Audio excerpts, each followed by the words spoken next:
Well, welcome back guys. Mike Mo here, lettering artist and logo designer. Today, I'm going to be teaching you guys 3 ways to letter the alphabet using this brush pen and some paper. Stay tuned. And in another note, don't forget to subscribe down below. Like this video if you liked it. If you didn't like it, quadruple tap the dislike button. And if you guys have any suggestions for videos you'd like to see, please comment those down below right now. Pause the video right now. Comment down below. Let me know what you guys want to see. I'm here to help bring value to you guys. So yeah, just let me know what you like to see. Enjoy the video.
Thank you guys so much for watching. If you like this video, please give it a thumbs up down below. Also, don't forget to subscribe. And if you didn't like the video, quadruple tap the dislike button. And I really hope this video gave you guys some inspiration on how to get started with lettering with the brush pen.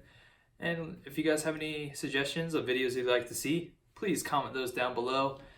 And until next time, I'll catch you later.